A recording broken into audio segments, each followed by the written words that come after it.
तुम कौन हो, क्या हो, इससे कोई फर्क नहीं पड़ता। सफलता अनुभव से आती है और अनुभव हमेशा बुरे अनुभव से आती है। सफलता तुम्हारा परिचय दुनिया से करवाती है और असफलता तुम्हें दुनिया का परिचय करवाती है। जो लोग गिरने से डरते हैं वह कभी भी जीवन में उड़ान नहीं भर सकते। यदि आप बहाने बनाते हैं, मतलब सफल तो बनना चाहते हैं लेकिन कार्य करने से जी चुराते हैं, सफलता और बहाने कभी एक साथ नहीं हो सकते। कोशिश हमें अंतिम क्षण तक करनी चाहिए। जीवन में सफलता मिले या ना मिले, परंतु तजुर्बा तो मिलेगा ही। जितना और हारना यह तो आपकी सोच पर निर्भर करता है। मान लो तो हार होगी और ठान लो तो जीत होगी। लड़ाई लड़ने वाला तो विजय प्राप्त करता है, परंतु दूर से देखने वाला तो सिर्फ तालियां बजाता रह जाता है। हमारी समस्याओं का समाधान तो केवल हमारे पास ही है, दूसरों के पास तो केवल सुझाव है। जीवन में कामयाब होने के लिए अच्छे मित्रों की जरूरत होती है, परंतु ज्यादा कामयाब होने के लिए अच्छे शत्रुओं की जरूरत होती है। हमेशा चुनौतियों को स्वीकार करना चाहिए, इससे सफलता मिलेगी। या तो शिक्षा, अगर नियम अच्छी होती है तो नसीब कभी भी बुरा नहीं होता। भले ही आप इस दुनिया में अकेले आए हो, परंतु जाने के बाद दुनिया में अपने विचार और बुद्धि तो देकर जा सकते हैं।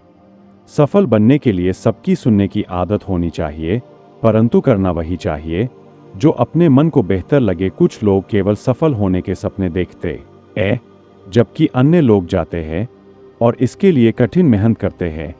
1 मिनट की सफलता बरसों की असफलता की कीमत चुका देती है। अपने छोटे छोटे कामों में भी अपने दिल, दिमाग और आत्मा को लगा दीजिए, यही सफलता का रहस्य है। सफलता की खुशी मानना अच्छा है, पर उससे जरूरी है अपनी असफलता से सीख लेना। जीवन में संघर्ष जितना कठिन होगा, सफलता उतनी ही ऊंची और शानदार होगी। खुद पर विश्वास करें, निश्चित है कि बड़े से बड़ा लक्ष्य आपके कदम चूमेगा। सोच जितनी बड़ी होगी, सफलता उतनी ही बड़ी होगी। जीवन में सफलता का मार्ग आसान नहीं होता। यदि आप हार मान लेते हैं तो दुनिया की कोई भी ताकत आपको जीता नहीं सकती। हजारों लड़ाइयां जीतने से बेहतर है कि आप खुद को जीत ले, फिर वह जीत आपकी होगी जिसे कोई आपसे नहीं छीन सकता, ना कोई देवदूत और ना कोई राक्षस। यदि एक पवित्र मन के साथ कोई व्यक्ति बोलता या काम करता है तो कभी ना जाने वाली परछाई की तरह खुशी उसका पीछा करती है। भगवान बुद्ध कहते हैं, जितना हो सके अपने दिए हुए वचनों का पालन करने का प्रयास करो। जो कुछ भी हो रहा है वह तुम्हारे मन पर निर्भर करता है, इसलिए अपने मन को सदा शुद्ध रखो। अपनी आंतरिक शांति को खोजो, क्योंकि वही सच्ची सुख की जड़ है।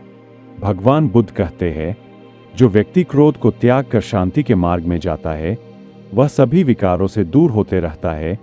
क्रोध दूसरों के लिए आग है, लेकिन खुद के लिए विष है, इसलिए क्रोध को नियंत्रित करना सीखो। प्रेम से बोलो, सत्य बोलो, शांति में रहो, इसी से शिक्षा आरंभ होगा। स्वयं को अधिक से अधिक शिक्षित बनाओ। भगवान बुद्ध की यह बात हमेशा याद रखना, क्रोध के कारण व्यक्ति अन्य कर बैठता है और पश्चाताप उसे बाद में होती है, जिसका कोई लाभ नहीं मिलता। इसीलिए हमें क्रोध नहीं करना चाहिए। असल मायने में क्रोधित व्यक्ति अछूत हो जाता है और उसे अकेला छोड़ देना चाहिए। क्रोध करने से तन, मन और धन तीनों की हानि होती है। क्रोध से ज्यादा हानिकारक कोई और नहीं। बुद्ध की यह बात आपका जीवन बदल सकती है। किसी जंगली जानवर की अपेक्षा एक कपटी और दुष्ट मित्र से अधिक डरना चाहिए। जानवर तो बस आपके शरीर को नुकसान पहुंचा सकता है, पर एक बुरा मित्र आपकी बुद्धि को नुकसान पहुंचा सकता है। बुद्ध के 3 अनमोल विचार जो आपको हमेशा याद रखने चाहिए। पहला, स्वास्थ्य सबसे बड़ा उपहार है, संतोष सबसे बड़ा धन और विश्वास सबसे अच्छा संबंध। दूसरा, जो गुजर गया उसके बारे में मत सोचो और भविष्य के सपने मत देखो, केवल वर्तमान पर ध्यान केंद्रित करो। तीसरा, अपनी स्वयं की क्षमता से काम करो, दूसरों पर निर्भर मत रहो।